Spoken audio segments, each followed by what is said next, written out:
కృష్ణస్వామి గారికి, ముఖ్య అతిథి మిత్రులు జస్టిస్ సుదర్శన్ రెడ్డి గారికి, మిత్రులు ఆంధ్రజ్యోతి ఎడిటర్ శ్రీనివాస్ గారికి, చిరంజీవి గారికి, సమన్వయ కమిటీ శ్రీనివాస్ గారికి,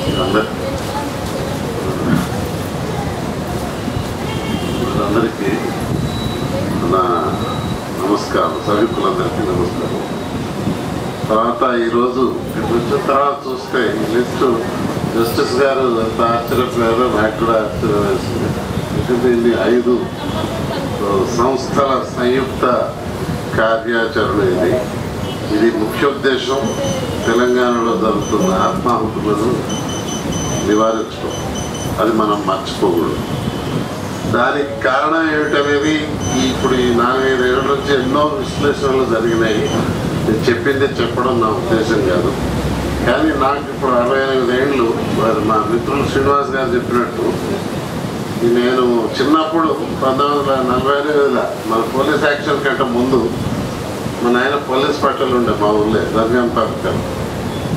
పగటిపూట రజాకారులు నిజాం పోలీసులు వచ్చేది, రాత్రిపూట కమ్యూనిస్టులు వచ్చేది. ఇటుకుడు అటుకుడు వీళ్ళకు వాళ్ళకు కూడా భోజనాలు పెట్టేది. తర్వాత వీళ్ళు వచ్చినప్పుడు కొన్ని వర్గాలు ఊరోజులు పెట్టిపోయేది, వాళ్ళు వచ్చినప్పుడు కొన్ని వర్గాలు ఊరోజులు పెట్టిపోయేది. నేను అదేంటంటే అనుక్షణం క్షణం క్షణం భయంలో బతికారు. మా ఊరి దగ్గరనే బైరాన్పల్లి అనే ఊళ్ళో ఒక 30-40 మందిని కాల్చి చంపారు. వరంగల్ జిల్లాలో పరకాల టౌన్లో ఒక 80 మందిని కాల్చి చంపారు. నిజాం పోలీసు కానివ్వండి, ఇటు విప్లవకారులు కానివ్వండి, బలి అయింది తెలంగాణలో ఉన్న పల్లెటూరు జనం. తర్వాత పోలీస్ యాక్షన్ అయింది, గవర్నమెంట్ వచ్చిందంటే 4 ఏళ్ళు అయిందో లేదో మళ్ళీ ఆంధ్రప్రదేశ్ ఆంధ్రాలో వచ్చిండ్రు. ఇక అప్పటి నుంచి మళ్ళా తెలంగాణ ఉద్యమం ఏదో రూపంలో సాగుతున్నది. 3వ తరగతి విద్యార్థిగా ఆంధ్రప్రదేశ్ ఏర్పడకముందే, పొట్టి శ్రీరాములు చచ్చిపోకముందే. ఇప్పుడు ఇంకోటి ఏమిటంటే నవ్వొచ్చే విషయం, శ్రీనివాస్ గారు పొట్టి శ్రీరాములు ఆంధ్రప్రదేశ్ కోసం వచ్చిండని మొదలుపెట్టింది. పొట్టి శ్రీరాములు హైదరాబాద్ చూసిండో లేదో మనకు తెలియదు. ఆయన మద్రాసు జీవి.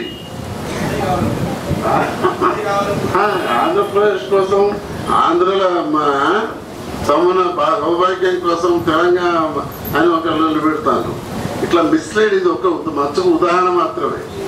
ఇక ఆంధ్రప్రదేశ్ ఫామ్ అయిన తర్వాత జరుగుతున్న లూటి, దోపిడి, కార్మిక వర్గాలది కానివ్వండి, రైతులను కానివ్వండి, ప్రతి రంగంలో వాళ్ళు చేస్తూ అక్కడ మద్రాసులో ట్రిక్కులు నేర్చుకున్నారు.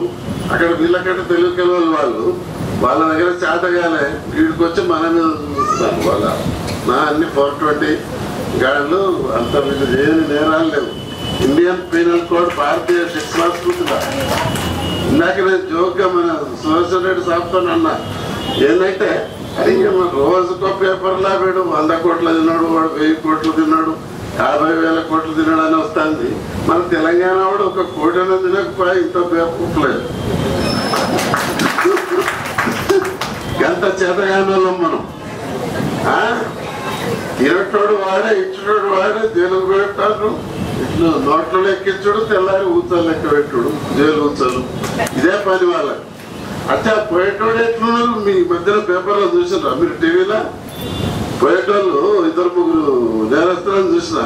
వాడేదో యుద్ధానికి పోతున్నట్టు ఇట్లా పోతాడు పోలీసు వ్యాన్ల. విజయసారి 2-3 చూసినా చిరునవ్వు మనకంటే ఎక్కువ. అరే వాడు ఎక్కడికి పోతాడు, ఎక్కడ చీనా అన్న పాకిస్తాన్ ఓడించి వచ్చిండు అన్నట్టు జైల్లోకి పోతాడు. కేంద్ర వాళ్ళు తీస్తారో లేదా అని. ఇంత సిగ్గుశాలం వాళ్ళు ఒక్కటే పోతారా? ఆత్మాహుతి చేసుకుంటే పోతారే, ఎవ్వడు పోడు. వాళ్ళని ఏం చేయాలో మనం వేణుగోపాల్ గౌడ్ గారు, జస్టిస్ గారు చదివిపించాడు కదా. లేకపోతే ఏమైతే తెలంగాణ మనకు జాషువా 18 వస్తుంది సంవత్సరాల వాటికి. ఇది నిటలాక్ష,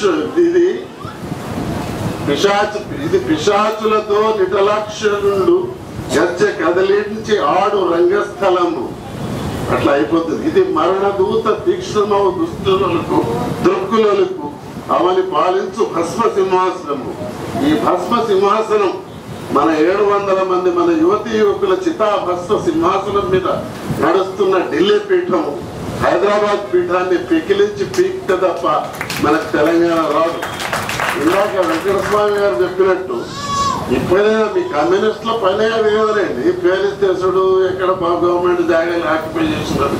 ఇప్పుడు మొదలు పెడతాను, ఇన్ని రోజులు ఏం చేసిండ్రు, ఎప్పుడో మొదలు పెట్టారుండే మీరు 30-40 ఏళ్ల క్రితం.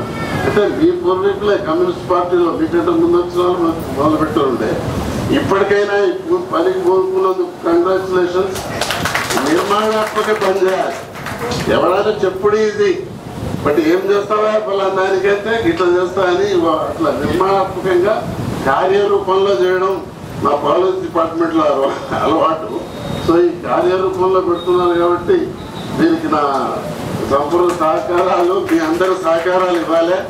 ఎక్కడెక్కడ ఎవరు మన ఉద్యోగాలు ఎవడున్నాడు, మన భూములు ఎవడు గుంజుకున్నాడు అనేది ఫేరెస్తులు తీసుకొని సరిగ్గా లీగల్గా పోయి హైకోర్టులో కోర్టులో లేచి సుప్రీంకోర్టు దాకా పోయి కొట్లాడదాం, మనది మనం తీసుకుందాం. ఓకే, జై తెలంగాణ.